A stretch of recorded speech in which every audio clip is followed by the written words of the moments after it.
Big boss Malayalam season 7 ഇപ്പോൾ ഒരു promo വന്നിട്ടുണ്ട്. എല്ലാവരും കണ്ടു കാണും.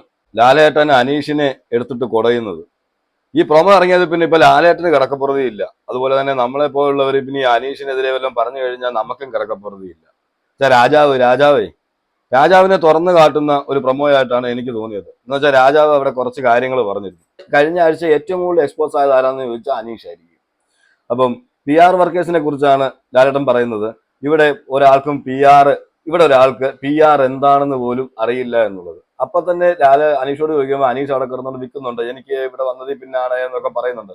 അപ്പൊ ലാലേട്ടൻ പറയുന്നുണ്ട് 5 വർഷത്തോളം, ഞാനും കഴിഞ്ഞ എന്റെ വീഡിയോയിൽ ചോദിച്ച കാര്യങ്ങൾ തന്നെയാണ്. 5 വർഷത്തോളം ഇതിനായി പഠിച്ച് ബിഗ് ബോസിൽ കയറാൻ വേണ്ടിയിട്ട് പഠിച്ച് ഇറങ്ങിയ ഒരാളാണ് ഈ അനീഷ്.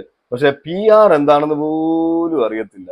അത് വിശ്വസിക്കാൻ കുറച്ച് ബുദ്ധിമുട്ടാണെന്ന് ഞാൻ പറഞ്ഞിരുന്നു. അതുപോലെ തന്നെ PSC ഒക്കെ പഠിച്ച് ജോലി കിട്ടിയ ആളാണ്.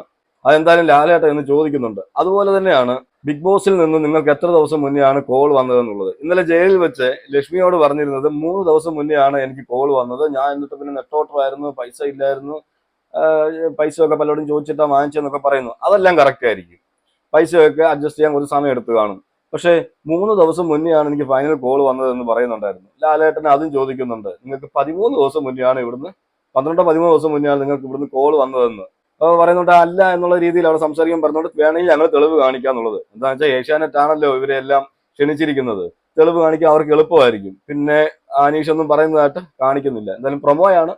നമുക്ക് എന്തായാലും ഇനി എപ്പിസോഡിൽ ഇതൊക്കെ കാണാൻ പറ്റും. എന്തായാലും ആ പ്രൊമോ ഒന്ന് ഞാൻ ഇവിടെ കേൾപ്പിക്കാം.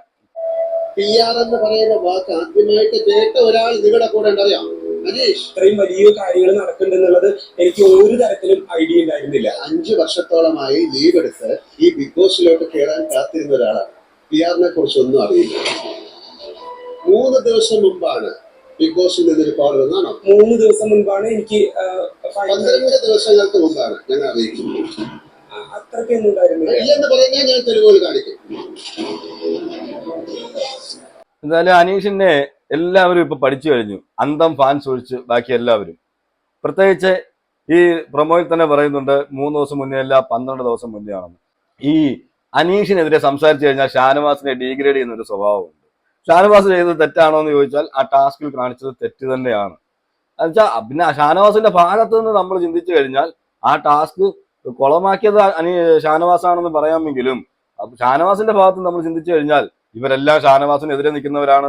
അവര് പറയുമ്പോൾ ഷാനവാസിന് ഒരു സംശയം, അതിന് ഷാനവാസിനെ കുരുക്കാൻ വല്ലതും ആണോ എന്നുള്ളത്.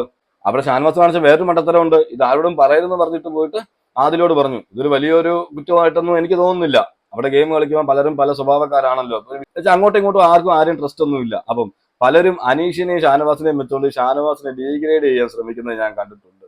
രാജാവിനെ പറഞ്ഞു കഴിഞ്ഞാൽ രാജാവിന്റെ അണികൾ ഇറങ്ങിയിട്ട് മലയാളികൾ ഇറങ്ങി ഡീഗ്രേഡ് ചെയ്യുന്ന കണ്ടിട്ടുണ്ട്. ഈ അന്തം ഫാൻസ് എന്നൊക്കെ പറയത്തില്ലേ, അത് തന്നെ. അവിടെ ഷാനവാസിനെ കുറിച്ച് ഇന്നലെ ജയിലിൽ ഇരുന്നുകൊണ്ട് ഘോരം പ്രസംഗിക്കുന്നുണ്ടായിരുന്നു ഈ പറയുന്ന അനീഷ്. ലക്ഷ്മിയോട് പറയുമ്പം വെളിയിരിക്കുന്നവരെല്ലാം അത് കണ്ടിട്ട് ഭയങ്കരമായിട്ട് സങ്കടപ്പെട്ടു. ഷാനവാസ് ഇങ്ങനെ ചെയ്യാൻ പാടുണ്ടോ, അനീഷിനോട് ഇങ്ങനെ പറയാൻ പാടുണ്ടോ എന്നൊക്കെ ഉള്ളത്. ഷാനവാസിനെ അറ്റാക്ക് ചെയ്യാൻ കാര്യം എന്താണ്?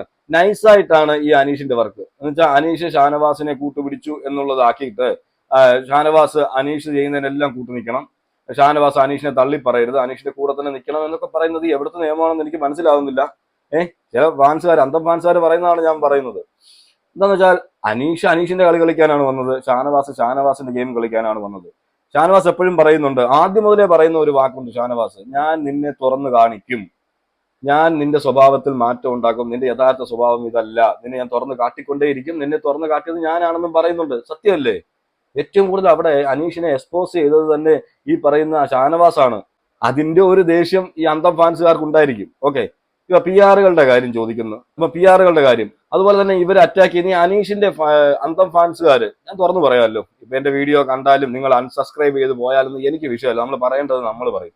ഈ അനീഷിന്റെ, ഞാൻ ഈ സോഷ്യൽ മീഡിയ എല്ലാം നോക്കുമ്പോൾ ഈ അനീഷിന്റെ PR വർക്കാണ് ഏറ്റവും കൂടുതൽ നടക്കുന്നത്. PR വർക്ക് ഒരു തെറ്റാണോ വെച്ചാൽ തെറ്റല്ല, പക്ഷെ മറ്റുള്ളവരെ ആക്ഷേപിക്കുന്നതിന്റെ രീതി അത് ഭയങ്കര തെറ്റാണ്.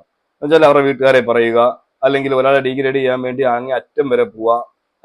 ഓക്കെ, നിങ്ങളുടെ കണ്ടസ്റ്റന്റിനെ നിങ്ങൾ വിജയിപ്പിക്കാൻ വേണ്ടി, അല്ലെ അവരുടെ പോസിറ്റീവ് കാണിക്കാൻ വേണ്ടി നിങ്ങൾക്ക് വീഡിയോ ഇടാം, നിങ്ങൾ കാര്യങ്ങൾ പറയാം, മാന്യമായ രീതിയിൽ കാര്യങ്ങൾ പറയാം. പക്ഷെ ഏറ്റവും കൂടുതൽ മോശമായ രീതിയിൽ കമന്റ് ഇടുന്നത് ഞാൻ ശ്രദ്ധിച്ചിട്ടുണ്ട്. ഈ അനീഷ് ഫാൻസ് പേജ് എന്ന് പറഞ്ഞിട്ട് ഫാൻസ് പേജുകൾ കുറെ ഉണ്ട്. അനീഷ് നടത്തുന്നത് അനീഷിന്റെ PR വർക്ക് മൊത്തം നടക്കുന്ന ആ ഫാൻസ് പേജ് വഴിയാണ്. അപ്പം അനീഷിനെ സപ്പോർട്ട് ചെയ്യുന്നവർ കൂടുതലും അറ്റാക്ക് ചെയ്യുന്നത് അവർക്കെതിരെ നിൽക്കുന്നവരെ പോയി നെഗറ്റീവ് ആക്കുക. എന്തൊക്കെയാ പറയുന്നത് കേട്ട് കഴിഞ്ഞാൽ സത്യം പറയാമല്ലോ, അത് കേട്ട് കഴിഞ്ഞാൽ നമുക്ക് തന്നെ തലയിൽ കൈ വെച്ചു പോകും അങ്ങനെയുള്ള. പക്ഷെ വേറെ ആരുടെയും ഫാൻസുകാർ അത്രയും കയറി അറ്റാക്ക് ചെയ്യുന്നതായിട്ട് കണ്ടിട്ടില്ല, മറ്റൊരു കണ്ടസ്റ്റന്റിനെ അങ്ങനെ കയറി അറ്റാക്ക് ചെയ്യുന്നത് കണ്ടിട്ടില്ല. അപ്പൊ പറഞ്ഞു വന്നത്, ഈ ഷാനവാസിനോട് ഭയങ്കര ദേഷ്യമാണ്. ഷാനവാസ് അനീഷിനെ എക്സ്പോസ് ചെയ്യുന്നതുകൊണ്ടാണ്. പിന്നെ ഷാനവാസ് നല്ല പിള്ളയാണോ വെച്ചാൽ നല്ല പിള്ളയൊന്നും അല്ല. ഈ പറഞ്ഞ ആരും അവിടെ നല്ല പിള്ളയൊന്നും അല്ല. എല്ലാവരും ഗെയിം കളിക്കാനാണ് വന്നത്. അല്ലാതെ അനീഷിന്റെ വാരി തൂങ്ങി നടക്കാനാണ് അവിടെ ഷാനവാസ് വന്നത്.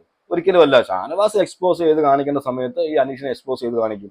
അനീഷും അതുപോലെ തന്നെ ഷാനവാസിനെ എന്തൊക്കെ പറയുന്നു, ഷാനവാസിനെ എക്സ്പോസ് ചെയ്യുന്ന സമയത്ത് അനീഷും എക്സ്പോസ് ചെയ്ത് കാണിക്കുന്നുണ്ട്. അതിന് ജയിലിൽ പോയി കിടന്നുകൊണ്ട് വലിയൊരു കഥയൊക്കെ ഉണ്ടാക്കി, ആശുപത്രി കഥകളൊക്കെ ഉണ്ടാക്കി, ഒരു സെന്റിമെന്റിലൊക്കെ അടിച്ച്, അതൊക്കെ ഗെയിം പ്ലാൻ ആയിട്ടാണ് എനിക്ക് തോന്നുന്നത്. അത് മനസ്സിൽ നിന്നൊന്നും വരുന്നതായിട്ട് എനിക്ക് തോന്നുന്നില്ല. ഇതൊക്കെ മനസ്സിലാവണമെങ്കിൽ അന്തം ഫാനിസും ഒക്കെ മാറ്റി വെച്ചിട്ട് നമ്മൾ കാണണം. അനീഷിനോട് എനിക്ക് എന്തെങ്കിലും വ്യക്തിപരമായ വൈരാഗ്യം ഉണ്ടോ? ഒരിക്കലും ഇല്ല. അനീഷ് ഗെയിമർ ആണെന്ന് പറഞ്ഞു, അനീഷ് പക്ക ഗെയിമറാണ്, ബിഗ് ബോസ് മെറ്റീരിയൽ ആണ്, ഇല്ലെന്ന് നമ്മൾ പറയുന്നില്ല. പക്ഷേ കള്ളത്തരം പറയുമ്പോൾ അത് കള്ളത്തരമാണെന്ന് സമ്മതിക്കണം. അല്ലെങ്കിൽ കള്ളത്തരം പറഞ്ഞു വെച്ചിട്ട് അതിനെ ന്യായീകരിക്കുന്ന കുറച്ച് രീതികളുണ്ട്. ഇപ്പൊ തന്നെ PR അറിയത്തില്ല എന്ന് പറയുന്നു. നിങ്ങൾ ആരെങ്കിലും വിശ്വസിക്കുമോ അനീഷിന് PR അറിയത്തില്ല എന്ന് പറഞ്ഞു കഴിഞ്ഞാൽ? ഒരിക്കലും ഇല്ല. അനീഷിന് PR ഇല്ലേ? അനീഷിന് പക്ക PR ഉണ്ട്. പക്ഷെ അത് അനീഷ് അറിഞ്ഞുകൊണ്ടാണോ എന്ന് എനിക്കറിയത്തില്ല. അനീഷ് പറയുന്നത് അകത്തിരുന്നോണ്ട് എനിക്ക് PR ഇല്ല എന്നാ. പക്ഷെ നമുക്ക് വെളിയിൽ നിന്ന് കാണാൻ പറ്റുന്നത് മൊത്തം PR-കളാണ്. കൂടുതൽ PR-കൾ കാണുന്നുണ്ട്. പക്ഷെ അതിനനുസരിച്ച് ഗെയിം കളിക്കുന്നുണ്ട് അനീഷ് അവിടെ. അതുപോലെ അനുമോള്, എല്ലാവരും പറഞ്ഞു അനുമോളെ തുറന്നു കാട്ടി, ലാലേട്ടൻ അനുമോളെ പൊരിച്ചെടുക്കുന്നു, അനുമോളുടെ PR-കളെ കയ്യോടെ പൊക്കി. അത് അനുമോൾ അവിടെ സമ്മതിച്ചു എനിക്ക് PR ഉണ്ട് എന്നുള്ളത്. അതിന് കാരണം എന്താണ്? അനുമോൾ ഉദ്ദേശിക്കുന്ന PR എന്താണ്? എന്റെ വീഡിയോസ് ഇടുന്നത്, അതുപോലെ ഫാൻ പേജുകള്, ഇതൊക്കെ ഉണ്ട്.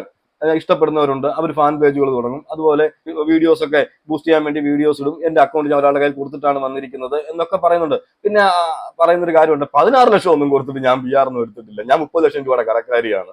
എനിക്ക് 16 ലക്ഷം രൂപ കൊടുത്ത് PR ഒന്നും എടുക്കേണ്ട ആവശ്യം വന്നിട്ടില്ല. അത് ഞാനും സംസാരിച്ചിട്ടുണ്ട്. ഞാനും കഴിഞ്ഞ ദിവസം എന്റെ വീഡിയോയിൽ പറഞ്ഞിട്ടുണ്ട്, 16 ലക്ഷം ഒന്നും കൊടുത്ത് PR ഒക്കെ എടുത്തു കഴിഞ്ഞാൽ അത് ഏറ്റവും വലിയ മണ്ടത്തരവ്, അത് ആര് കാണിച്ചെന്ന് പറഞ്ഞാലും. പക്ഷെ ഒരിക്കലും അനുമോൾ അങ്ങനെ കാണിക്കുമെന്ന് തോന്നുന്നില്ല. പക്ഷെ അനുമോൾക്കും PR ഉണ്ട്. ഈ അവിടെ നിൽക്കുന്ന എല്ലാ കണ്ടസ്റ്റൻസിനും PR ഉണ്ട്. PR എന്താണ്? ആ PR എന്ന് പറഞ്ഞാൽ ഇങ്ങനെ വീഡിയോ ഇട്ട് ബൂസ്റ്റ് ചെയ്ത് കൊടുക്കുക എന്നുള്ളത്. അത് എല്ലാവരും ചെയ്യുന്നതാണ്, എല്ലാ സീസണിലും ചെയ്യുന്നതാണ്. ഈ സീസണിൽ കുറച്ച് കൂടുതലാണ്. പക്ഷെ അതിന്റെ പേരിൽ ഒരാളെ പോസിറ്റീവ് ആക്കാൻ വേണ്ടി മറ്റൊരാളെ നെഗറ്റീവ് ആക്കുന്ന രീതിയിലുള്ള കമന്റുകൾ, എന്ന് വെച്ചാൽ വൾഗറായ കമന്റുകൾ, അത് നമുക്ക് അംഗീകരിക്കാൻ പറ്റില്ല. അതാണ് എന്റെ ഭാഗം. ഓക്കെ, നിങ്ങൾ പ്രത്യേകം ശ്രദ്ധിച്ചാൽ മതി.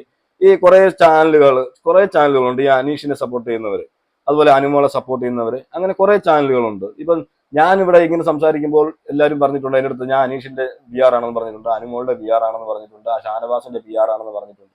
പക്ഷെ അങ്ങനെയുള്ള PR-കളെ അല്ല. എന്ന് വെച്ചാൽ നമ്മളുടെ മനസ്സിൽ വരുന്ന കാര്യങ്ങളാണ് നമ്മൾ പറയുന്നത്, അല്ലാതെ PR എടുത്ത് വെച്ചിട്ടൊന്നുമല്ല. അവിടെ നടക്കുന്ന കാര്യങ്ങളാണ് നമ്മൾ പറയുന്നത്, അത് വെച്ചാണ് നമ്മൾ റിവ്യൂ ചെയ്യുന്നത്. പക്ഷെ അല്ലാതെ തന്നെ കുറച്ച് ടീംസ് ഉണ്ട്, എങ്ങനെയാണ് നെഗറ്റീവ് ചെയ്താലും അതിനെ പോസിറ്റീവ് ആക്കി കൊണ്ടുവരും.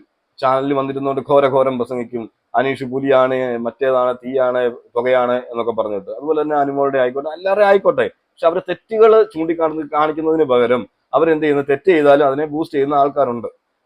അവരൊക്കെ ഇപ്പൊ മെയിൻ ആയിട്ട് എടുത്തു വെച്ചിരിക്കുന്നത് ഈ ഷാനവാസിന്റെ കാര്യം തന്നെ. ഈ ഏറ്റവും കൂടുതൽ ഷാനവാസിനെ അറ്റാക്ക് ചെയ്യുന്നത് ഈ പറയുന്ന അനീഷിന്റെ PR ആണ്. ഞാൻ നിങ്ങളോടൊക്കെ ഒറ്റ ചോദ്യമേ ചോദിക്കുന്നുള്ളൂ, അവിടെ അനീഷിനെ കപ്പ് വാങ്ങിച്ചു കൊടുക്കാനാണോ ഷാനവാസ് വന്നത്? ഒരിക്കലും അല്ല. അനീഷിന്റെ ഗെയിമുണ്ട്, ഷാനവാസിന്റെ ഗെയിമുണ്ട്. ഇവർ തമ്മിൽ ഒരു ഫ്രണ്ട്ഷിപ്പ് ഒക്കെ കോംബോ ഒക്കെ ഉണ്ടായിരുന്നു. അത് ജനങ്ങളൊക്കെ കുറച്ച് പേരൊക്കെ ഇഷ്ടപ്പെട്ടിരുന്നു. അങ്ങനെ പറഞ്ഞിട്ട് ഈ അനീഷ് ചെയ്യുന്നതിനെല്ലാം പോയിട്ട് കുട പിടിക്കണോ ഈ ഷാനവാസ്? അല്ലെങ്കിൽ ഷാനവാസ് ചെയ്യുന്നതിനെല്ലാം പോയി അനീഷ് കുട പിടിക്കണോ? പറയുന്ന കേട്ട് കഴിഞ്ഞാൽ അനീഷ് ചെയ്യുന്നതിനെല്ലാം സപ്പോർട്ട് ചെയ്ത ഒരു പിന്തുണയുമായി ഇവിടെ ഒരു മന്ത്രിയെ പോലെ ആര് നിൽക്കണം? ഈ രാജാവ് മന്ത്രി ഉണ്ടല്ലോ, ഒരു മന്ത്രിയെ പോലെ ഷാനവാസ് നിന്നാൽ എല്ലാവർക്കും ഭയങ്കര ഇഷ്ടമാണ്. പക്ഷെ ഷാനവാസ് എന്തെങ്കിലും പറഞ്ഞു കഴിഞ്ഞെങ്കിൽ ഷാനവാസിനെ എന്തൊക്കെയാ പറയുന്നത്? ഷാനവാസിന്റേതായ ഗെയിമുണ്ട്. നിങ്ങൾ ഈ നിഷ്പക്ഷമായിട്ട് ഇത് കാണുന്നവർ മനസ്സിലാക്കുക. അനുമോൾക്ക് അനുമോളുടേതായ ഗെയിമുണ്ട്, ഷാനവാസിന്റേതായ ഗെയിമുണ്ട്, അനീഷിന്റേതായ ഗെയിമുണ്ട്. അവിടെ ഉള്ളവർക്കെല്ലാം അതിൻ്റെതായ ഗെയിമുണ്ട്. ആ ഗെയിം അവർ കളിക്കും. അതിനിടയ്ക്ക് അവർ ഫ്രണ്ട്ഷിപ്പ് കൂടാനോ, അവിടെ പോയിട്ട് ഒരാൾക്ക് ഇപ്പം അനുമോൾക്ക് കപ്പ് വാങ്ങിച്ചു കൊടുക്കാനാണോ മറ്റുള്ളവർ പോയേക്കുന്നത്? അല്ലെ അനീഷിന് കപ്പ് വാങ്ങിച്ചു കൊടുക്കാൻ വേണ്ടിയാണോ മറ്റുള്ളവരോട് ഗെയിം കളിക്കുന്നത്? ഒരിക്കലും അല്ല. അവരെല്ലാവരും കപ്പ് എന്ന് പറഞ്ഞിട്ടുള്ള ഒരു ഇതിലാണ് നിൽക്കുന്നത്. എല്ലാവരും അവിടെ വിജയിക്കണമെന്ന് മനസ്സുള്ളവരാണ്. അപ്പൊ അവരുടേതായ ഗെയിം കളിക്കും. അല്ലാതെ പുറകിൽ നിന്ന് കുത്തി, ഫ്രണ്ടിൽ നിന്ന് കുത്തി, അതൊന്നും അവിടെ ഒരു വിഷയമുള്ള കാര്യമേ അല്ല. ഇനിയിപ്പം മുന്നോട്ട് പോകും തോറും പലരുടെയും മുഖംമൂടികൾ അഴിഞ്ഞു വീഴും. ഇപ്പൊ തന്നെ അനീഷിന്റെ മുഖംമൂടി ഏകദേശം അഴിഞ്ഞു വീണതായിട്ടാണ് എനിക്ക് തോന്നുന്നത്. അതില് പലരുടെയും മുഖംമൂടി അഴിഞ്ഞു വീണിട്ടുണ്ട്. അപ്പം ഞാനിത് ഇത് കണ്ടപ്പോൾ എനിക്ക് പറയാൻ തോന്നിയുകൊണ്ടാണ് ഞാൻ പറഞ്ഞത്. പലരും വന്നിട്ട് ഇങ്ങനെ ഇനിയിപ്പോ ഈ പ്രൊമോ വന്നു കഴിഞ്ഞപ്പോഴത്തേക്ക് ലാലേട്ടനെതിരെയാണ് ഇനി അറ്റാക്ക്. ഞങ്ങൾ രാജാവിനെ കുറിച്ച് നിങ്ങൾ പറഞ്ഞു, നിങ്ങൾ രാജാവിനെ കുറിച്ച് നിങ്ങൾക്ക് അറിയത്തില്ല എന്ന് പറഞ്ഞിട്ട് ഇനി കൂടുതലും ലാലേട്ടനെതിരെയായിരിക്കും അറ്റാക്ക് തുടങ്ങാൻ പോകുന്നത്. അപ്പൊ എന്തായാലും ഇനി എപ്പിസോഡിൽ നമുക്ക് അറിയാൻ പറ്റും. Promo is a not a promise എന്നാണ്. എന്തായാലും നമുക്ക് ഇനി എപ്പിസോഡ് കണ്ടിട്ട് നമുക്ക് ഇതിനെ കുറിച്ച് വിശദമായ ഒരു വീഡിയോ ചെയ്യാം. എന്തായാലും ഫാൻസും ഒക്കെ ഒന്ന് അന്തം ഫാൻസും ഒക്കെ ഒന്ന് മാറ്റി വെച്ച് നിങ്ങൾ നോർമലി ഒക്കെ ചിന്തിച്ചു തുടങ്ങുക. ഇവരിന്ന് കപ്പം വാങ്ങിച്ചുകൊണ്ട് പോകും. പി ആർ വർക്കുകാർ അവരെ ഇങ്ങനെ ബൂസ്റ്റ് ചെയ്തുകൊണ്ടേയിരിക്കും. അത് എല്ലാവർക്കും ഉണ്ട്, അവർ ബൂസ്റ്റ് ചെയ്തുകൊണ്ടേയിരിക്കും. നിങ്ങൾ ഈ അന്തം ഫാൻസും മാറ്റി വെച്ചിട്ട് നിങ്ങൾ സ്വയമേ നമ്മുടെ ചിന്താശക്തിയെ ഉണർത്തുക, എന്നിട്ട് ചിന്തിക്കുക ഓരോ കാര്യങ്ങൾ, എന്നിട്ട് കളിക്കുന്നവർക്ക് വോട്ട് ചെയ്യുക. അന്തം ഫാനിസം മാറ്റി വെക്കുക. അത് ആരുടെ ആണെങ്കിലും, അനുമോടെ ആണെങ്കിലും, ഈ പറയുന്ന ഷാനവാസിന്റെ ആണെങ്കിലും, അനീഷിന്റെ ആണെങ്കിലും, അക്ബറിന്റെ ആണെങ്കിലും, ആരുടെ ആണെങ്കിലും ഓക്കെ, നിങ്ങൾ നിഷ്പക്ഷമായിട്ട് ചിന്തിക്കുക. അന്നന്നത്തെ ഗെയിമുകൾ കാണുക. അവിടെ ആരാണ് പോസിറ്റീവായിട്ട് നിൽക്കുന്നത്, ആരാണ് നല്ല ഗെയിം കളിച്ചത്, അവർക്ക് വോട്ട് ചെയ്യാൻ ശ്രമിക്കുക. അല്ലാതെ ആദ്യം മുതലേ ഞങ്ങൾ ഇന്ന ആളെ ഇഷ്ടപ്പെട്ടു വന്നു, അതുകൊണ്ട് ഇന്ന ആൾക്ക് മാത്രമേ വോട്ട് കൊടുക്കൂ എന്നുള്ള ഒരു നിലപാട് അങ്ങ് മാറ്റാൻ ശ്രമിക്കുക. എന്ന് വെച്ചാൽ ഇപ്രാവശ്യം അങ്ങനെയൊന്നും ഇല്ല. ഇപ്രാവശ്യം ഒരു ദിവസം ഒരാൾ നെഗറ്റീവ് ആയാൽ അടുത്ത ദിവസം ഈ പോസിറ്റീവ് ആവും, ഈ നെഗറ്റീവ് ആവുന്ന ആൾ പോസിറ്റീവ് ആവുന്നുണ്ട്. അപ്പൊ ഗെയിം എങ്ങനെയാണ് നമ്മൾ കാണുന്നത്, ആ ഗെയിം ഓരോ ദിവസവും കണ്ട് അതിനെ ഇഷ്ടപ്പെട്ട് വോട്ട് ചെയ്യാൻ ശ്രമിക്കുക എന്ന് മാത്രമേ എനിക്ക് പറയാനുള്ളൂ. എന്തായാലും നിങ്ങളുടെ അഭിപ്രായങ്ങൾ കമന്റ് ചെയ്യുക. മറ്റൊരു വീഡിയോ നമുക്ക് കാണാം.